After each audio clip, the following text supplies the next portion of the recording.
atas kami semua. Mengurapi hamba-Mu ini yang sesungguhnya tidak layak, tetapi Engkau layakkan.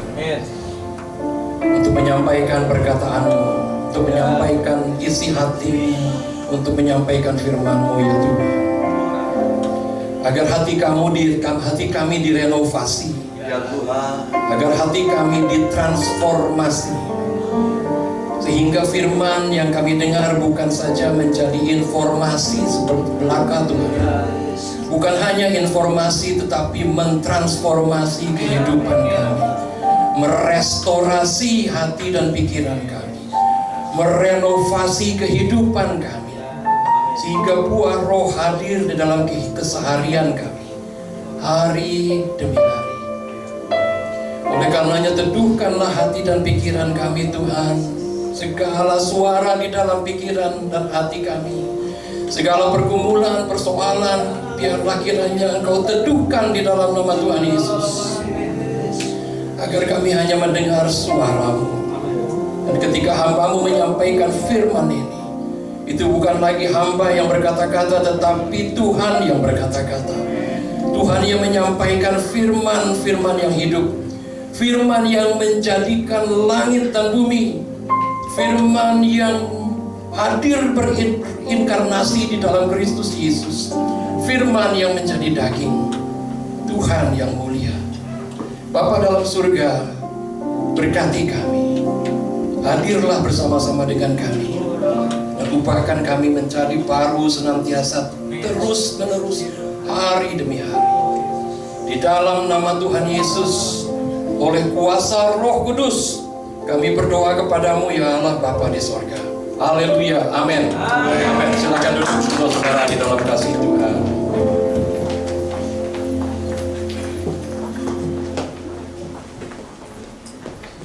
Selamat pagi.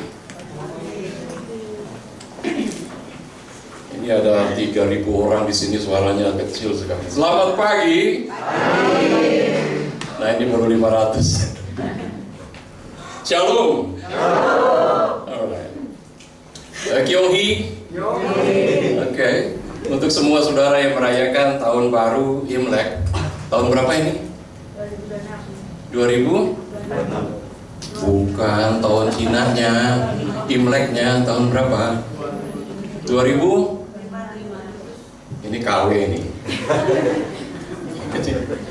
2557 atau 77? 77. Di kita itu tahun 2026, tahun Masehi. Tahun Chinese-nya 2577. Tahun Yahudi berapa? 35, tambah lagi Pak. 3.000, bukan 3.000 Pak, lebih lagi. 5, 7, 8, 6.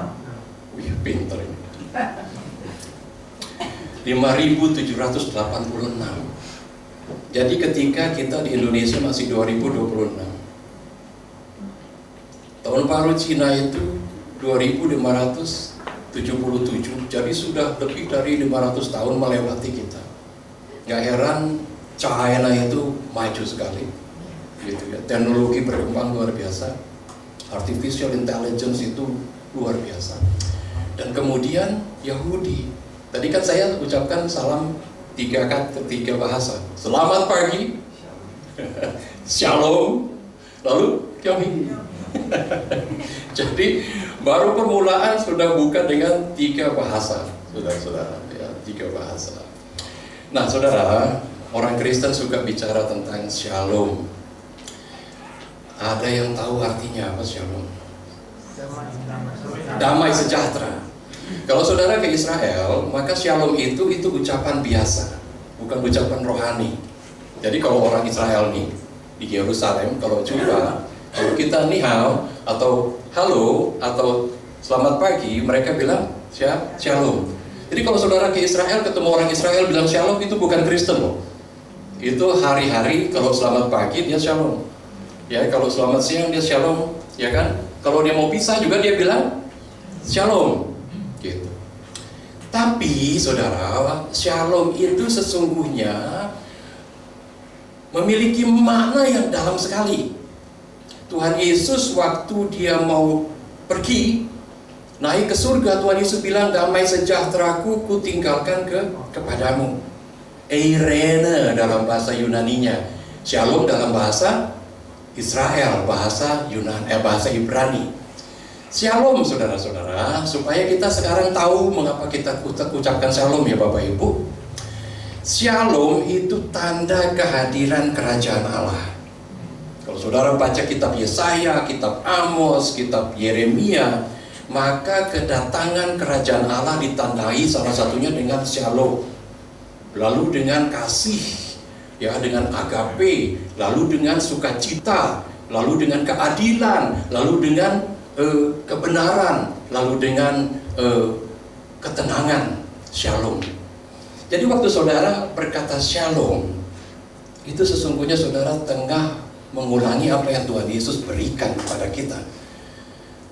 Aku memberikan damai sejahtera kepadamu. Damai sejahtera yang membuat Yesus itu mampu menghadapi begitu banyak penolakan, tantangan, persoalan, pergumulan selama Tuhan Yesus hidup. Damai sejahtera yang menemani Tuhan Yesus itu di Taman Getsemani ketika Tuhan Yesus berdoa, Bapa, kalau boleh cawan ini lalu daripadaku. Damai sejahtera itu waktu saudara katakan shalom itu yang menguatkan Yesus, itu yang menguatkan para nabi, itu yang menguatkan Bapak Ibu saudara sekalian. Walaupun kita menghadapi pergumulan, tantangan, persoalan di dalam kehidupan kita. Jadi mulai sekarang, ketika saudara katakan shalom, engkau sedang mengulang yang Yesus katakan. Dan ketika kita katakan shalom, sesungguhnya kita sedang menghadirkan kerajaan Allah. Karena tanda dari kerajaan Allah adalah shalom, ya, shalom. Nah, saudara-saudara, perkenalkan sedikit, nama saya Jeffrey Udampo, saya pelayan Tuhan, melayani di sebuah gereja namanya Christ the King Church. Christ the King Church adalah sebuah gereja pelayanan bahasa Inggris untuk orang-orang yang berbicara Inggris. Jadi ekspat, orang-orang asing yang bekerja di Jakarta, atau orang-orang Indonesia yang sudah lama sekali tinggal di luar negeri lalu datang, lebih mudah bagi mereka untuk dengar Inggris daripada Indonesia, maka mereka datang ke gereja kami. Jadi bukankah ini luar biasa saudara-saudara, bahwa Injil kerajaan itu disampaikan dalam begitu banyak bahasa, begitu banyak dialek. Di Indonesia saja ada ratusan bahasa, dialek, bahasa daerah. Dan lembaga Alkitab Indonesia yang menerjemahkan Alkitab, ya, itu bekerja keras tanpa kita tahu. Tanpa saudara tahu, lembaga Alkitab kita itu menerjemahkan ke bahasa Mandarin, ke bahasa Kanton, ke bahasa segala macam, ke bahasa Jawa, ke bahasa Sunda, ke bahasa Papua, dan lain sebagainya. Ratusan.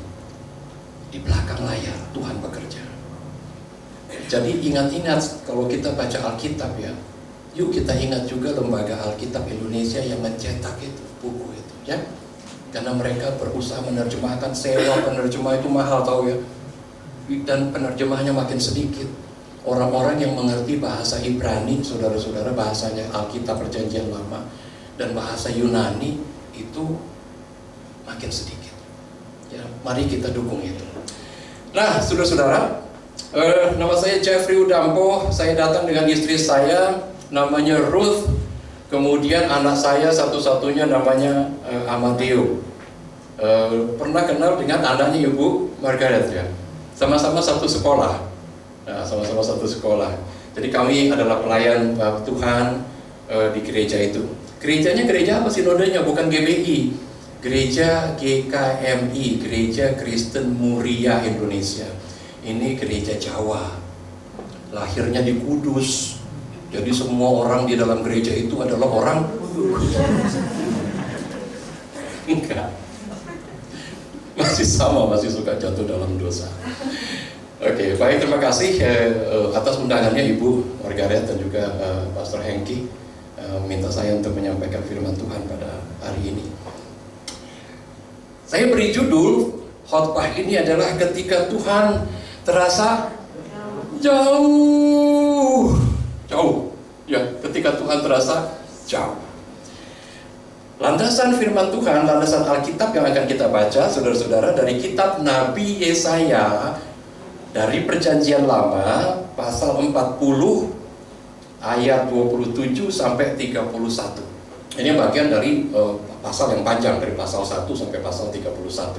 Saya ambil ayatnya saja dari 27 sampai 31. Bisa di-flash di sini? Atau semua buka Alkitab? Alkitab Samsung, Alkitab iPhone, Alkitab apa lagi? Oppo, Alkitab apa lagi? Xiaomi. Ini Alkitab iPhone 12, nggak ganti-ganti. Yesaya 40, pasal 27 sampai 31. Saya akan bacakan saja ya, Bapak Ibu Saudara, saudara sekalian mendengarkan.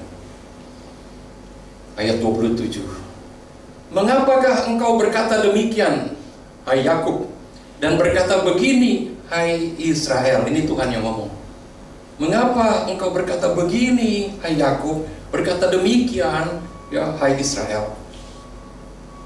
Mengapa engkau berkata, hidupku tersembunyi dari Tuhan? Itu perkataan orang-orang Israel. Hidupku tersembunyi dari Tuhan, dan hakku tidak diperhatikan Allahku. Ini omongan orang apa ini? Hidupku tidak diperhatikan Tuhan, suamiku tidak perhatikan aku. Itu apa itu? Protes ya. Protes. Hidupku tersembunyi dari Tuhan, dan hakku tidak diperhatikan Allahku. Jadi bangsa Israel mengeluh, protes. Tidakkah kau tahu, ayat 28, dan tidakkah kau dengar, Tuhan ialah Allah kekal yang menciptakan bumi dari ujung ke ujung. Ia tidak menjadi lelah dan tidak menjadi lesu. Tidak terduga pengertiannya. Dia memberi kekuatan kepada yang lelah. Perhatikan ini. Dia memberikan kekuatan kepada yang lelah dan menambah semangat kepada yang tiada berdaya. Tadi kita semangat kan? Nyanyinya luar biasa loh. Selamat paginya kurang. Jadi waktu nyanyi itu luar biasa. Tadi worship leader katakan berdoa agar semua kursi ini penuh, gitu ya. Ini nggak penuh aja, suasananya seperti ini, ya, meledak-ledak gitu. Jadi semangatnya luar biasa.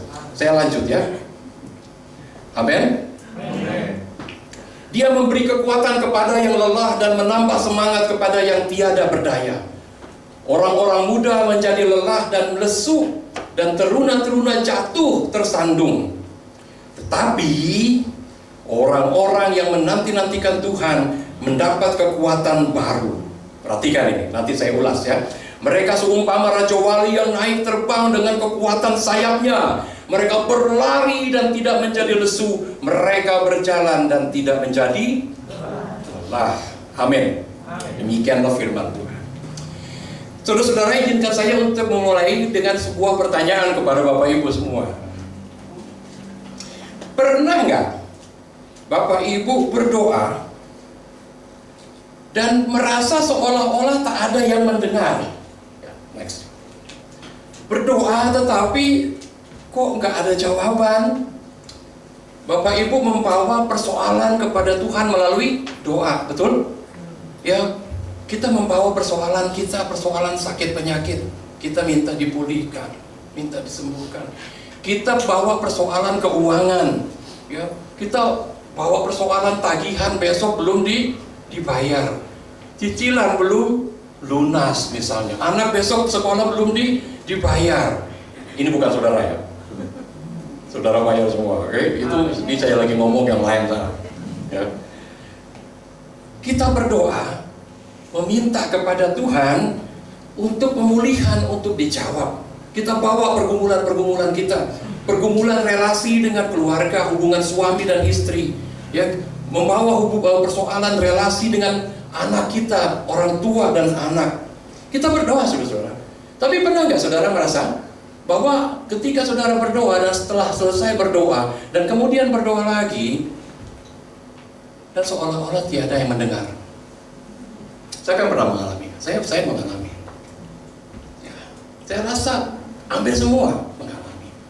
Bahwa kita berdoa, tapi suasana situasi tidak membaik.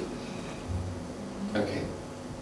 Jadi menjadi Kristen itu bukan kalau kita berdoa dan simsalabim apa yang kita minta jadi. Itu namanya bukan Yesus, itu namanya Aladin. Siapa yang ngomong? Nah, yang ngomong itu yang umurnya kita udah tahu. Anak-anak pantaran kayak gini nih, tahu nggak Aladin? Oh, tahu. Tahunya dari Disney ya, film Disney ya, tapi bukan dari cerita zaman dulu ya. Ya zaman dulu itu cerita yang menakjubkan. Ketemu apa itu? Lampu. Lalu kan kotor, lalu digosok dan keluar jinnya gitu ya. Enggak, iman Kristen nggak gitu, saudara-saudara ya. Jadi kalau saya tanya, ada yang menjawab, iya saya pernah mengalami. Yang diem pun sebetulnya jawab iya, ya iya gitu. Situasi tidak membaik, seolah-olah tidak didengar. Nah ketika kita mengalami itu, muncul apa dalam hati? Nah itu deh apa? Keraguan. Ini ngomong gratis ya, jadi nggak di charge. Jadi kalau saudara mau ngomong, adik mau ngomong, keraguan pak. Iya betul, keraguan. Kita mulai bertanya-tanya begitu. Apa yang salah? Apakah Tuhan sudah melupakan saya?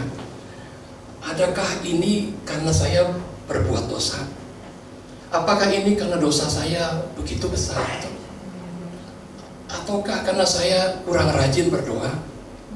Atau kurang rajin datang ke gereja dan lain sebagainya? Pelan-pelan muncul itu. Kenapa tidak dijawab? Ya pertanyaannya adalah why God? Gitu kan. Mengapa Tuhan? Betul? Kenapa tidak dijawab? Kenapa belum dijawab? Jadi tidak ada perubahan. Dan disitulah mulai kita goyah, mulai kita ragu, muncul keraguan. Nah saudara, kalau saudara mengalami hal seperti itu, berdoa tapi seolah-olah tidak ada yang mendengar, maka Anda tidak sendiri, Bapak Ibu tidak sendiri. Saya tadi ngaku saya juga. Banyak yang saya doa gumuli dan saya minta ini diubah, belum terjadi. Ya, banyak. Nah, bacaan kita pada hari ini, saudara-saudara, memberikan kita penghiburan bahwa kita tidak sendiri. Ya, di sini ada berapa orang kurang lebih? 50. Ada yang ngaku, ada yang nggak ngaku, tapi saya senang bahwa saya tidak sendiri. Minimal yang angkat tangan tadi itu ngaku juga, gitu kan ya. Kita tidak sendiri dan bacaan ini itu memberikan kita penguatan. Bacaan yang saudara baca pada hari ini ditulis oleh seorang nabi namanya Yesaya, yang hidup pada waktu bangsa Israel itu dibuang ke mana? Ke Babel, tahu ya? Cerita Alkitabnya tahu ya, begitu. Jadi bangsa Israel itu mengalami. Itu sebabnya dia berkata, hidupku itu tersembunyi dari Tuhan, hakku itu tidak dibela oleh Tuhan. Konteksnya adalah bangsa Israel terbuang ke Babel. Yerusalem hancur. Bait Allah rata dengan tanah. Saudara perlu tahu ini, konteksnya ini. Kenapa? Karena bagi orang Israel, negeri Israel terutama Yerusalem itu adalah negeri perjanjian. Ingat Pak, Tuhan berjanji kepada bapak Abraham, bapak nenek moyang mereka. Jadi kalau kita baca Alkitab, kita mesti masuk ke dalam realitasnya itu. Bayangkan saudara Israel. Dan untuk sampai di tanah perjanjian itu betapa sukarnya, melewati begitu banyak peperangan, melewati padang gurun selama 40 tahun. Jadi tanah perjanjian itu warisan luar biasa. Dan kemudian Salomo membangun bait Allah. Bait Allah itu identitasnya orang Yahudi, saudara. Jadi Yerusalem, bait Allah itu adalah identitasnya orang Yahudi. Dan ketika Nebukadnezar, Raja Babel itu menyerbu Yerusalem, menghancurkan tembok-temboknya, meratakan tanahnya, kemudian orang-orangnya pada dibunuh. Dan bait Allah itu ambruk rata dengan tanah. Bayangin gak? Identitas Israel itu ambruk. Lalu mereka tidak berhenti di situ. Mereka dibuang dari situ, tercabut dari Yerusalem, dari tanah perjanjian. Nah, kalau baca Alkitab gitu ya, waktu baca cerita ini belum masuk ke dalam realitasnya orang Yahudi itu, bahwa dia tuh tercabut dari akarnya. Sama seperti orang Ukraina hari ini, waktu diserbu sama Rusia, 3 juta orang Ukraina keluar semuanya, tercabut dari akarnya. Orang bukan cuma kehilangan rumah, tetapi kehilangan negara. Orang Ukraina 3 juta orang itu nggak punya negara. Nah, kurang lebih mirip seperti itu. Nah, di tengah-tengah penderitaan yang luar biasa itulah ini muncul. Mereka katakan, hidupku ini tersembunyi dari Tuhan. Tuhan tidak melihat kita lagi, katanya. Tuhan seolah-olah melupakan kita, padahal kita ini bangsa pilihan. Itu konteksnya seperti itu. Hanya haknya kita, hak tanah perjanjian diambil. Itu konteksnya, ya. Jadi kecabut dari akarnya, dan itu, nelangsa loh. Maka Nabi Yeremia tulis kitab ratapan, karena isinya meratap, saudara-saudara. Nangis, dalam bahasa Ibraninya, tangisan. Kitab ratapan itu kitab air mata. Itu artinya air mata. Jadi bayangkan Yeremia waktu tulis kitab Yeremia dan kitab ratapan, jatuh, air mata jatuh, menangisi itu. Konteksnya dapat ya. Dan disitulah mereka mengeluh kepada Tuhan. Tuhan, how come kami sekarang seperti ini? How come? Nah, Israel itu bangsa yang terpilih, saudara-saudara. Dari sekian bangsa, itu dia yang dipilih. Dipilih untuk apa? Untuk menjadi terang bagi bangsa-bangsa lain. Tetapi Israel memilih untuk jatuh ke dalam dosa. Dia memilih tidak menyembah Yahweh, tetapi dia memilih menyembah dewa-dewa Baal. Begitu.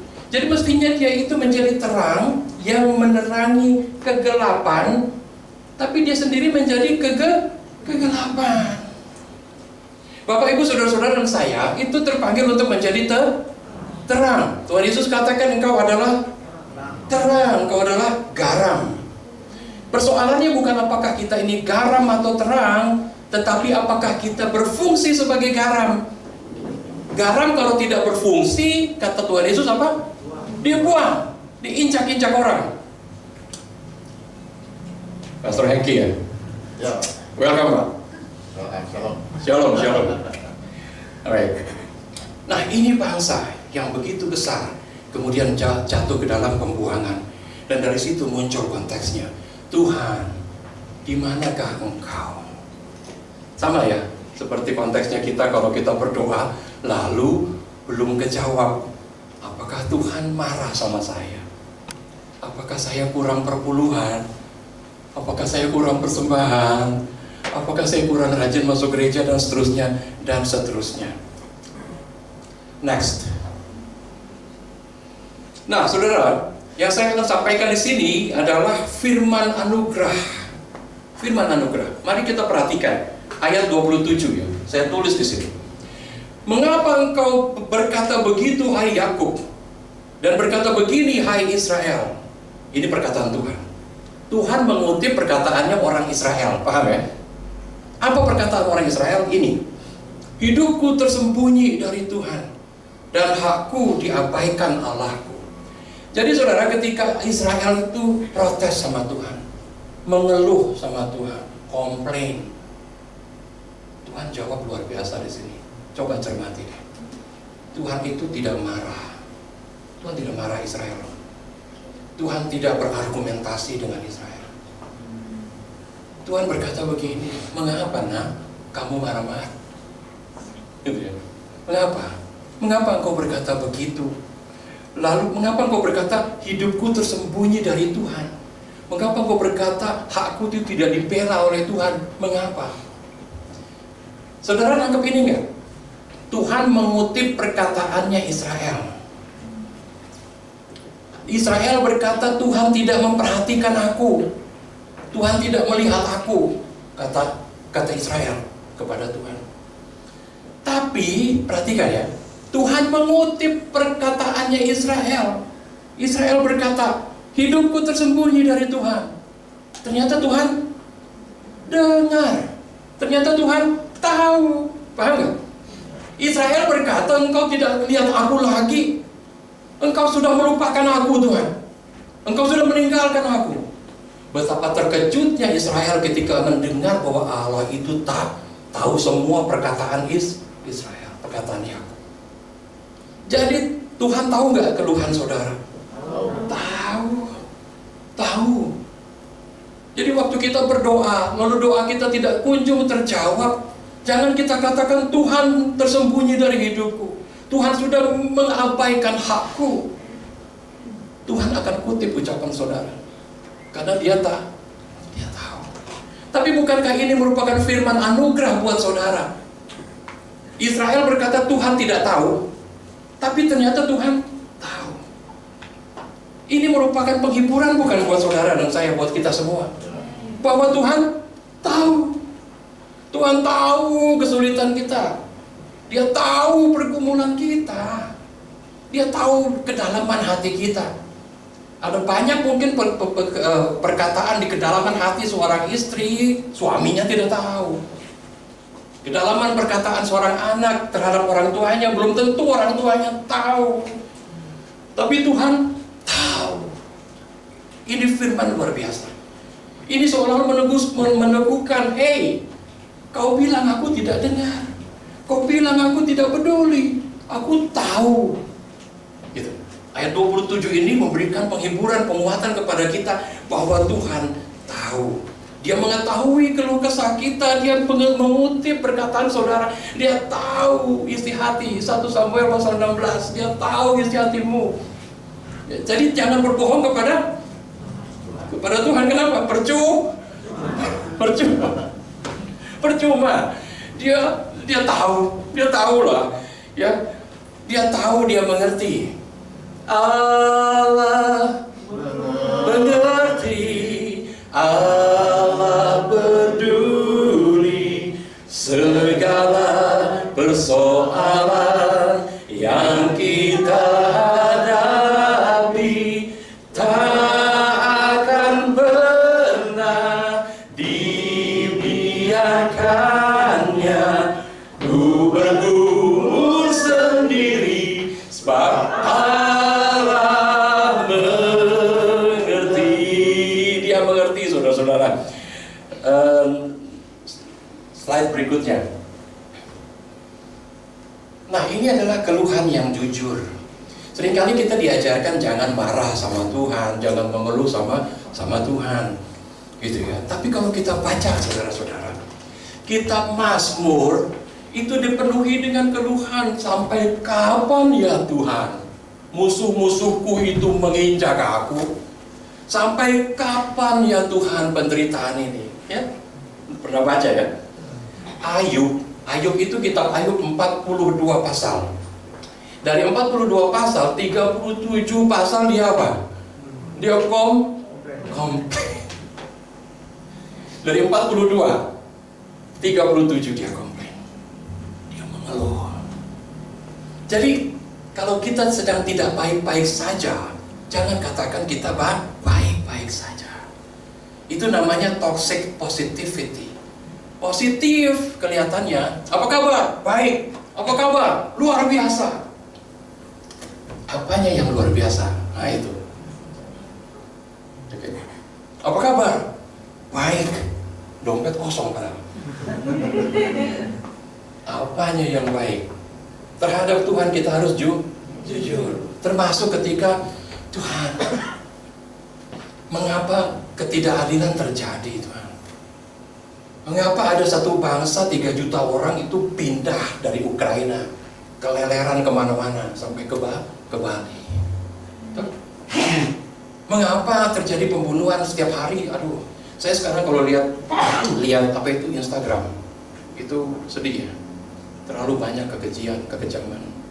Ya. Kemarin baca ada satu anak akhirnya meninggal karena dianiaya ibu tiri ya. Ada yang baca nggak? Siapa yang baca? Instagram, TikTok. Oh, ini ketahuan main TikTok. Israel jujur, saudara-saudara. Mari kita jujur kepada Tuhan.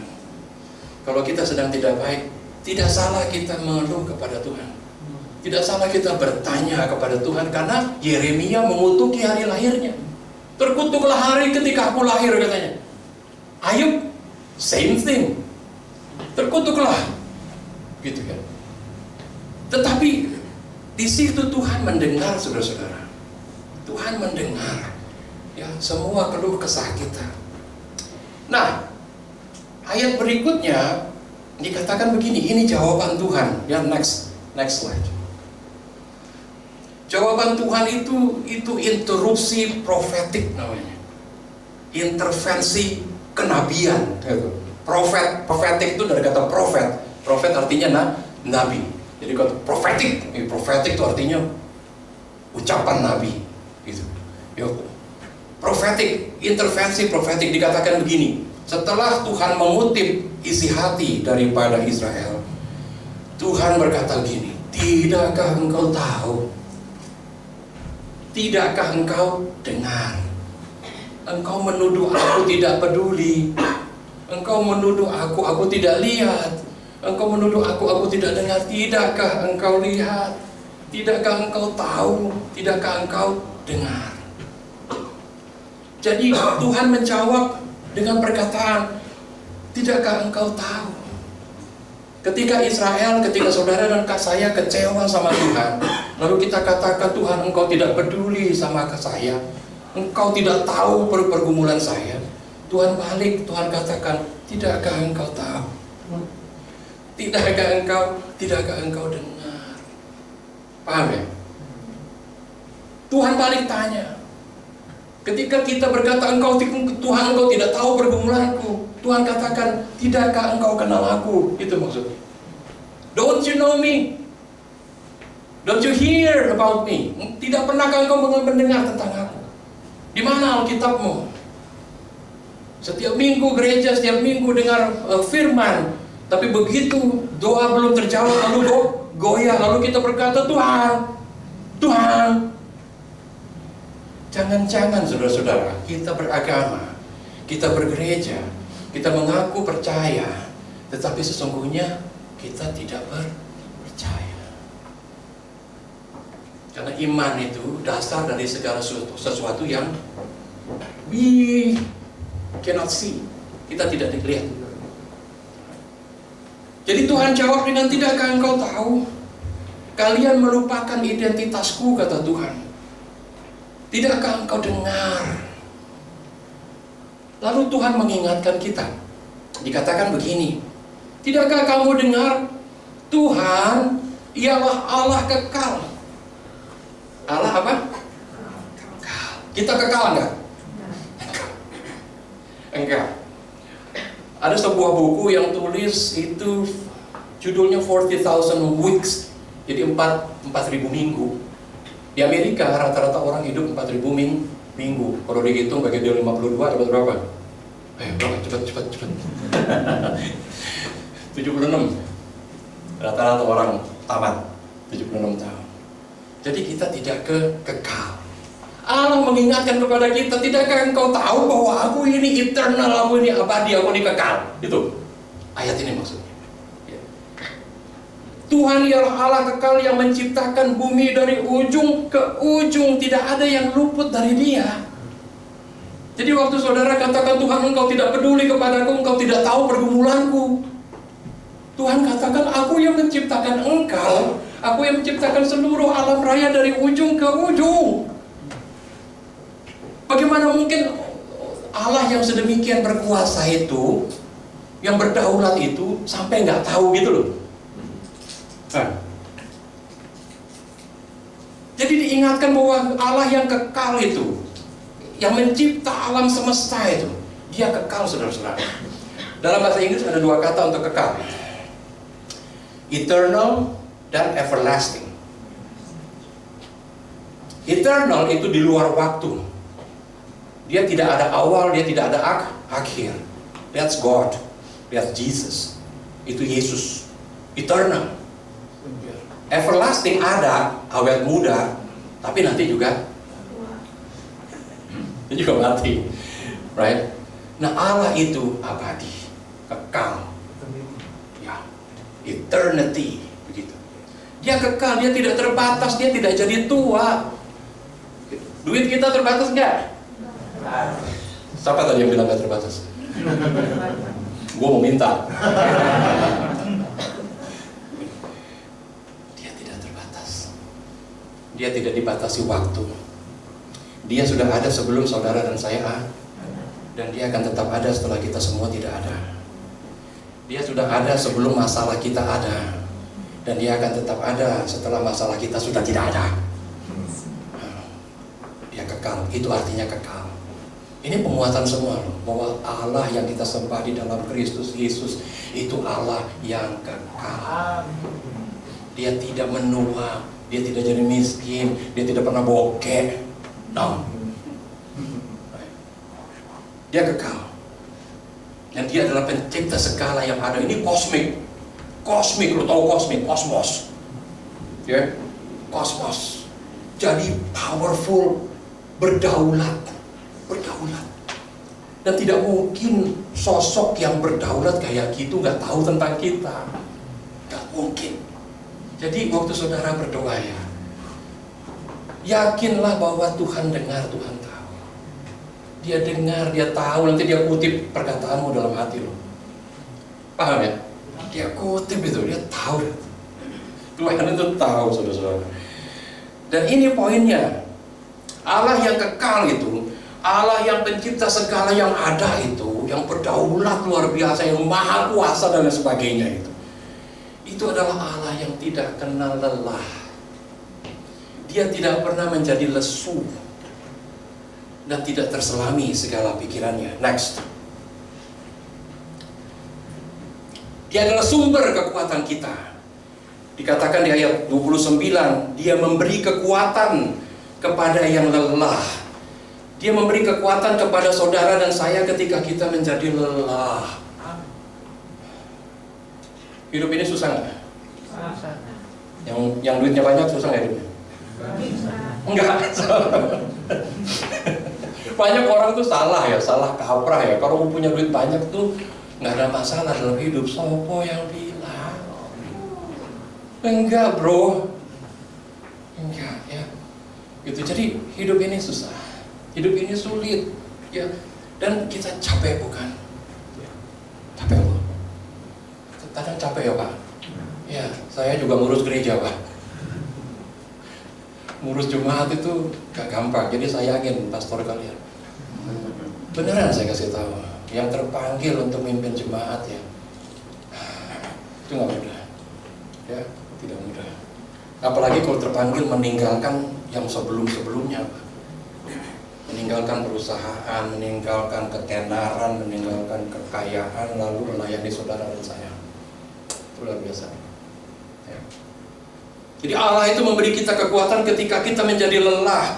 Kita punya Allah yang tidak kenal lelah. Ketika kita menjadi lelah, Dia memberikan semangat kepada kita yang tidak berdaya. Tidak berdaya.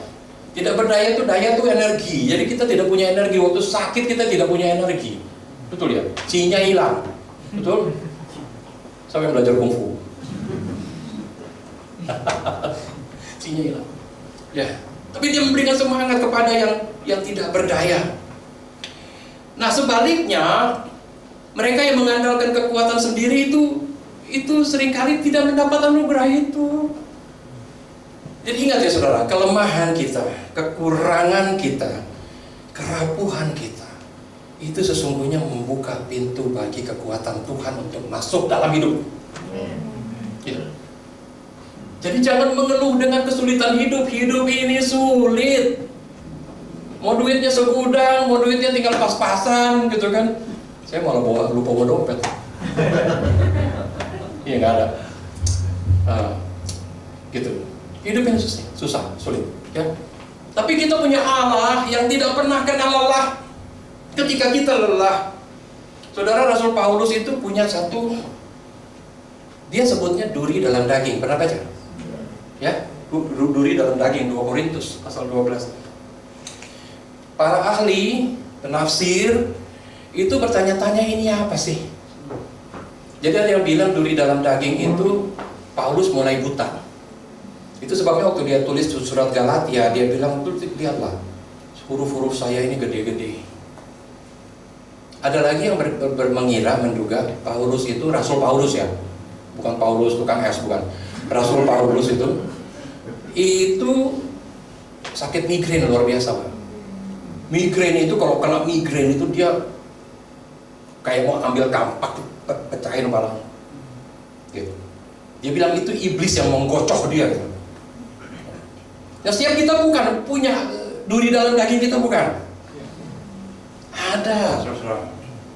Ada. Yang kita berdoa tapi tidak bisa disembuhkan. Saya itu dari lahir asma. Umur saya sekarang jalan 62. Jadi hampir 62 tahun doa. Minta asma ini hilang dari hidup saya. Duri dalam daging ini. Ya, saya tuh kalau ruangan baru direnovasi, bau cat baru, bengek gue. Asli. Beneran, ada yang sama kayak saya nggak? Kalau saya sih nggak malu-malu. Orang Indonesia itu 80% kena asma, cuma malu ngaku. Takut dibilang bengek. Mana sih? Ya sakit lah, sakit aja. Ya. Jadi itu kelemahan saya, duri dalam daging. Saya dari kecil berdoa, Bapak Ibu. Saya tuh kalau sesek ya zaman dulu ya, tahun 70-an, dokter nggak kayak sekarang, Pak. Dokter banyak, teknologi banyak, obat semprot ya. Zaman dulu mana ada, nggak ada. Saya tinggal Tanjung Priok, dokter paling dekat di Ancol, jauh nggak tuh? Ya. Oke. Waktu kumat ya, aduh mati lah. Ya. Berdoa nggak saya? Berdoa, dikabulin nggak? Ini tahun ini saya jalan 62, bulan Mei tanggal 24, catat ya.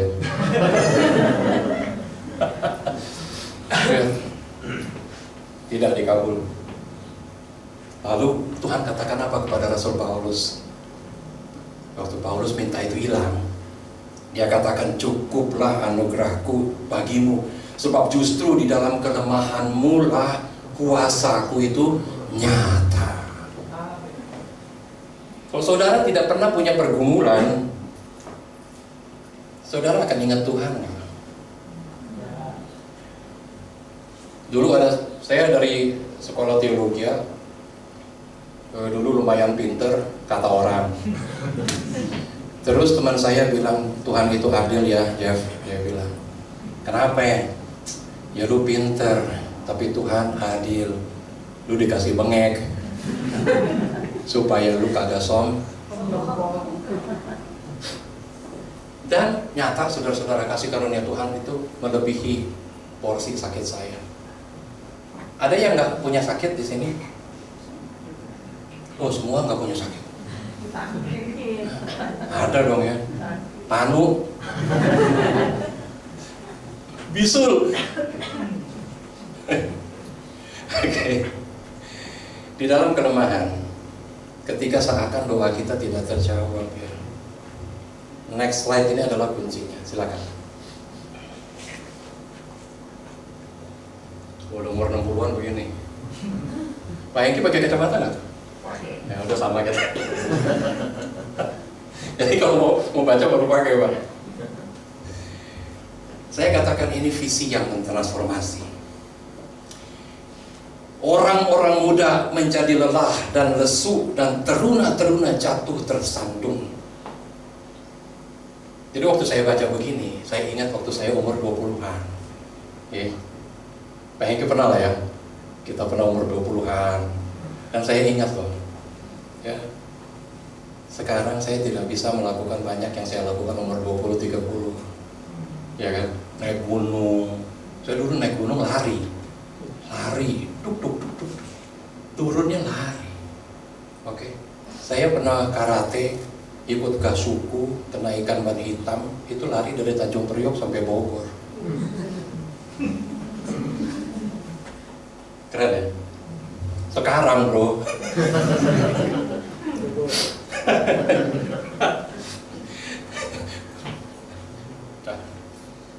Israel, saudara baca ya nanti di raja-raja, di Tawarikh, ya. Di Israel tuh umur 20, umur 30 itu umur dimana lagi top-topnya.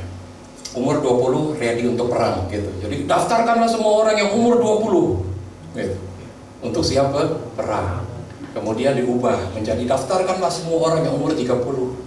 Maka Yesus mulai percaya umur 30 gitu.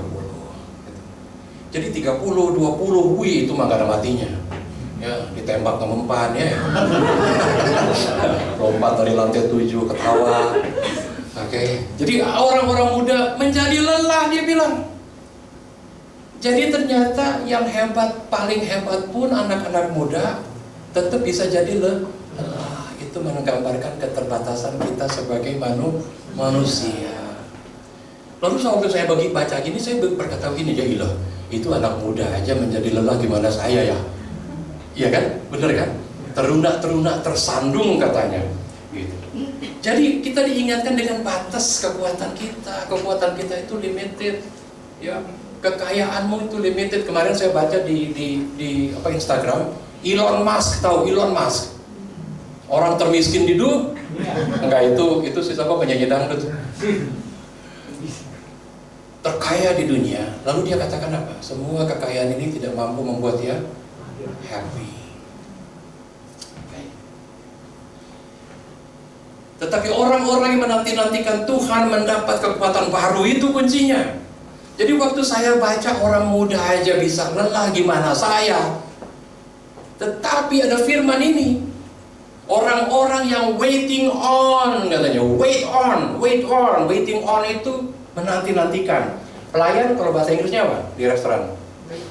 Waiter ya. Pelayan itu yang benar itu kalau misalnya ada tamu nih, ini meja nih, pelayan yang benar tuh waiting. Nih, dulu bapak saya nakoda kapal, jadi dia punya pelayan sendiri, beda dari pelayan anak buah. Nah waktu saya suka ikut belayar, itu dilayaninnya begitu, pelayannya berdiri gini, wait. Makanya muncul kata waiter. Jadi lu nungguin, ready. Rupanya pendeta nggak boleh dibawa ya.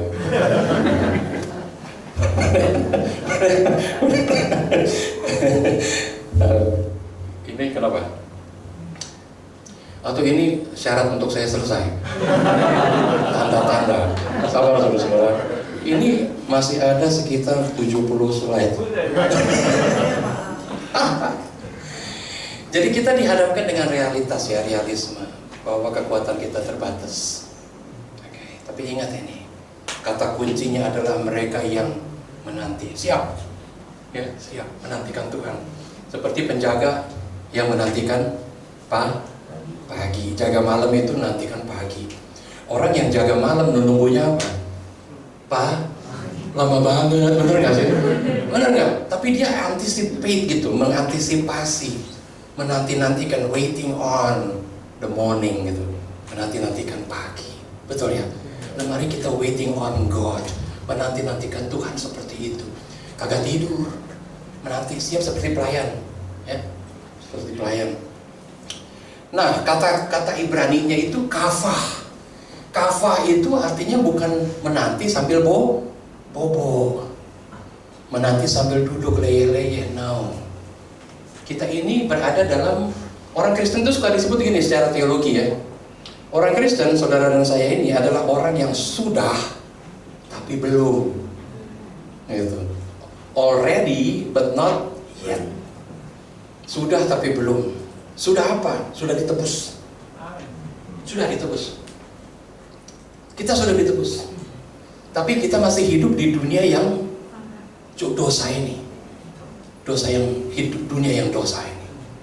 Jadi kita sudah ditebus di dalam Kristus. Roma 8 ayat 1. Jadi demikianlah, di dalam Kristus tidak ada lagi penghukuman, tidak ada lagi penghakiman bagi mereka yang berada di dalam Kristus Yesus. Karena apa? Karena Roh yang memberikan engkau hidup telah memerdekakan engkau dari roh kematian. Gitu. Oke? Jadi kita itu sudah ditebus already, but not yet. Karena masih menunggu akhir. Ketika Yesus datang memungkas segala sesuatunya. Ya, jadi kita ini berada di dalam zaman anugerah. Sudah ditebus, sudah terima Roh Kudus, tetapi masih menantikan kedatangan Kristus untuk mengenapi karya keselamatan. Already but not yet. Ingat itu ya. Sudah tapi belum. Gitu. Nah, jadi menanti apa? Menanti Yesus yang adalah ya dan amin untuk segala janji Tuhan. Berpegang itu kepada Yesus yang adalah ya dan amin. 2 Korintus pasal 1 ayat 20. Nah, lalu dikatakan begini, orang-orang muda menjadi lelah, dan ayat 31, tetapi orang-orang yang menanti-nantikan Tuhan mendapatkan kekuatan baru. Nah, kekuatan baru, saudara-saudara, apa sih kekuatan baru? Bingung kan? Apa itu kekuatan baru? Kayak baterai gitu, kita habis di-charge lagi. Oh, ternyata bukan itu. Kalau saudara baca bahasa aslinya namanya lehakil. Lehakil itu dalam bahasa Ibrani itu artinya exchange. Ditukar. Kelemahan kita sebagai manusia di-exchange dengan kekuatan yang dari Tuhan. Kalau kita cuma di-charge, kita akan jatuh lah. Dikatakan pakai kata lehakil. Baca deh. Lehakil itu artinya exchange. Kelemahan ibu diganti oleh kekuatan Tuhan. Mau nggak? Itu artinya. Kalau cuma di recharge kekuatan baru, baterai kita habis lagi nggak? Tetapi kalau kita ditukar, kelemahan kita ditukar dengan kekuatan Allah sendiri. Kalau Allah ada di pihak kita,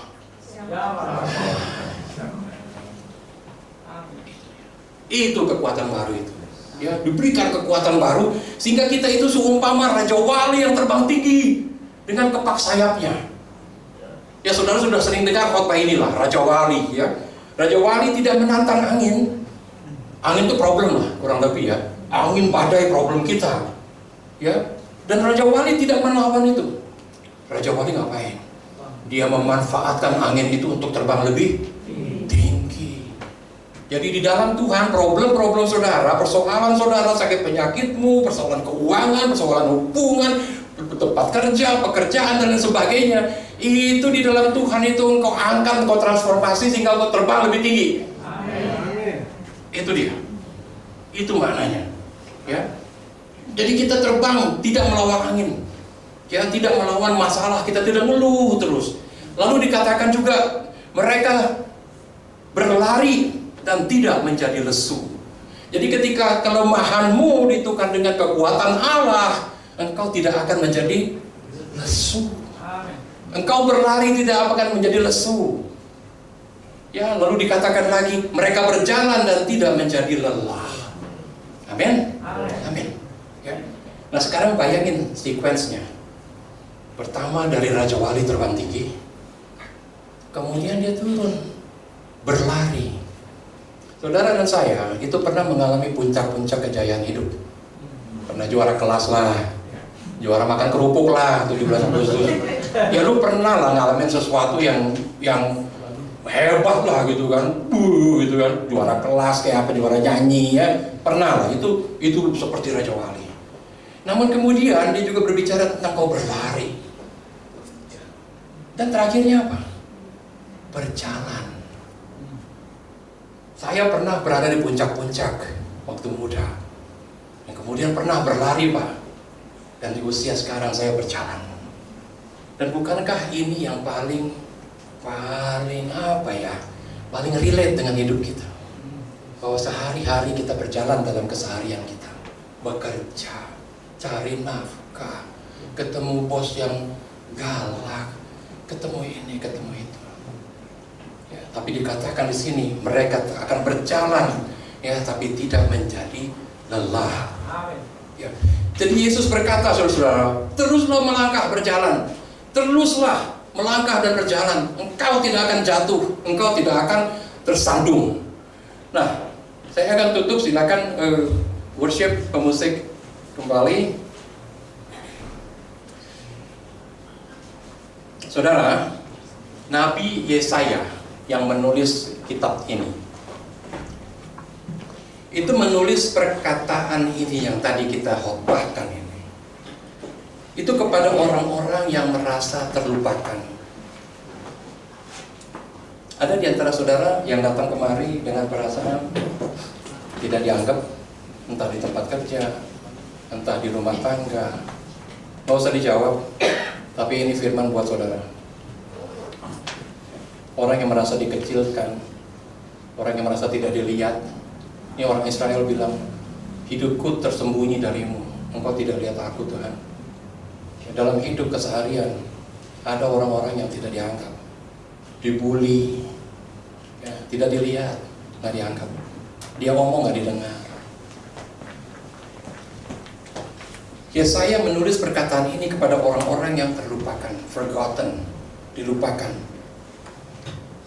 Dia menulis ini kepada orang-orang dalam pembuangan, bukan di negeri perjanjian. Dia menulis ini kepada orang-orang yang dunianya hancur, lebur, runtuh. Dan ini firman-Nya kepada orang Israel dan kepada saudara dan saya hari ini. Bukan bahwa penderitaan kita tidak nyata, penderitaan kita sangat nyata. Hidup ini susah. Itu sebab kita perlu Tuhan. Saya katakan selalu sama anak saya. Dulu saya hidupnya susah, Pak. Anak saya jarang susah. Jadi saya harus kasih tahu sama dia, hidup ini susah. Hidup ini susah. Kasih tahu sama anak-anak. Itu sebab kita perlu Tuhan. Believe me. Believe me. Kita perlu Tuhan. Ya. Firman ini juga mengatakan bahwa iman itu tidak membuat hidup itu menjadi lebih mudah, saudara. Bahkan seringkali semakin kita beriman, semakin berat hidup kita, semakin banyak tantangan. Ya. Tetapi firman-Nya ini, saudara-saudara, next slide. Firman-Nya adalah kafah. Ingat ini, bahasa Ibrani kafah, artinya wait on God. Tunggu Tuhan, nantikan pertolongan Dia karena Dia pasti datang. Amin, amin ya. Saudara, iman dalam bahasa Ibrani itu emunah. Yuk kita belajar. Emunah artinya iman. Itu sama akar katanya dengan amen. Keren deh. Jadi setiap kali kita berkata dalam doa amin, atau ketika saudara itu worshiping God gitu, lalu saudara katakan amin, itu sebetulnya sedang melepaskan emunah, faith, your faith.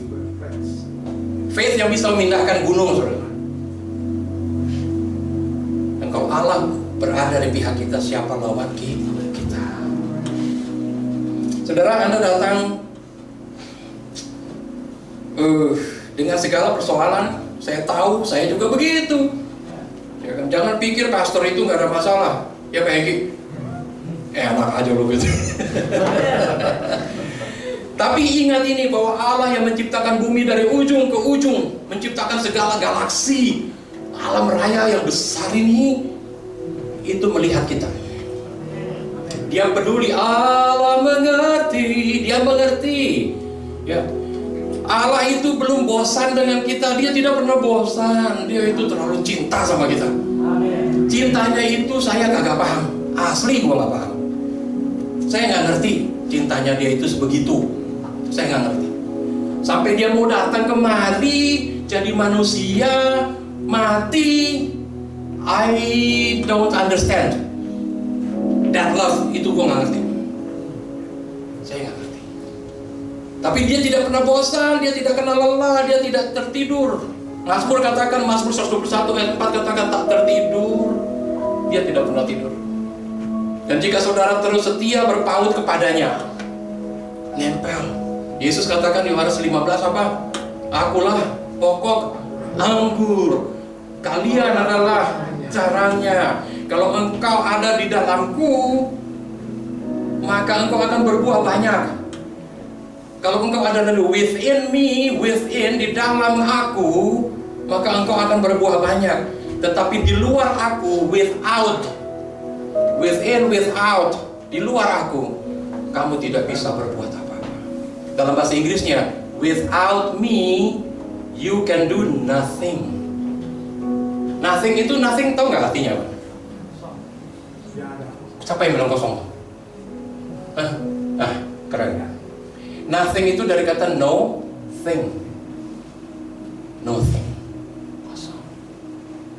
Nggak ada apa-apa. Ya saudara, saudara datang ke sini hari ini membawa sesuatu yang berat. I know that. Karena saya juga begitu. Anda tidak harus menanggungnya dengan cara yang sama waktu Anda pergi dari sini. Ya. Bukan karena keadaan Anda telah berubah, tetapi karena Anda telah diingatkan kembali. Tahukah engkau, tidakkah engkau tahu, tidakkah engkau dengar tentang siapa Tuhanmu, siapa Allahmu, siapa yang menopang engkau di dalam kehidupan keseharian. Mari kita berjalan menanti-nantikan Tuhan. Ia tidak akan mengecewakan saudara. Amin dalam nama Tuhan Yesus.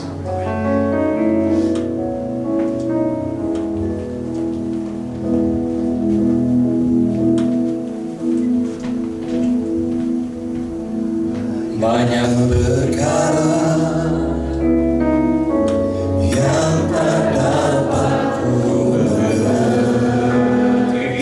Mengapa sesuatu pun terjadi? Mengapakah harus terjadi di dalam kehidupan ini? Satu perkara yang kusimpan dalam hati, tiada satu pun yang terjadi tanpa Allah peduli. Amin. Allah mengerti, Allah peduli segala persoalan yang kita hadapi. Takkan pernah dibiarkannya ku berumur sendiri. Allah peduli.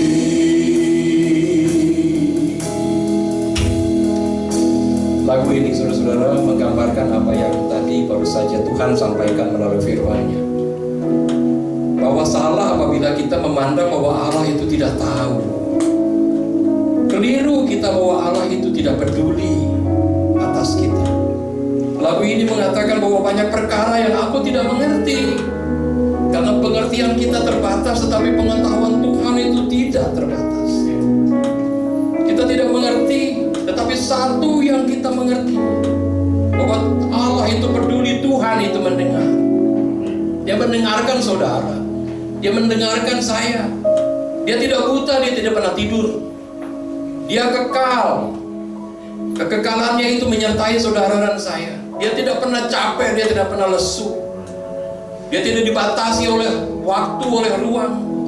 Dia senantiasa berada bersama-sama dengan kita. Namanya Immanuel, Allah beserta dengan kita. Namanya adalah Yehoshua, yang artinya Allah menyelamatkan. Ketika engkau memiliki Allah yang bernama Yehoshua, Allah yang menyelamatkan.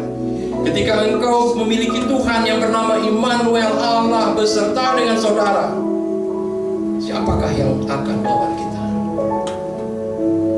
Mari kita berdoa, saudara. Hamba-Mu ini sudah berhenti berbicara, Tuhan. Dan perkataan yang Kau taruh di dalam mulutku adalah perkataan firman-Mu.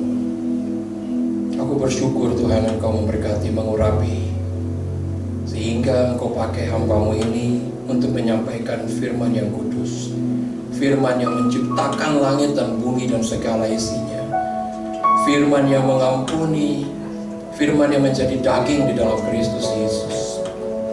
Biarlah kiranya Engkau terus bersabda, berfirman kepada seluruh saudara, Bapak Ibu yang ada di ruangan ini, bahkan bagi mereka yang tidak sempat hadir pada siang hari ini. Bapa, biarlah kiranya Engkau terus menyertai kami. Jadikan kami orang yang punya hati yang rendah, terus belajar, terus rendah hati, terus memuliakan nama Tuhan. Terima kasih Tuhan.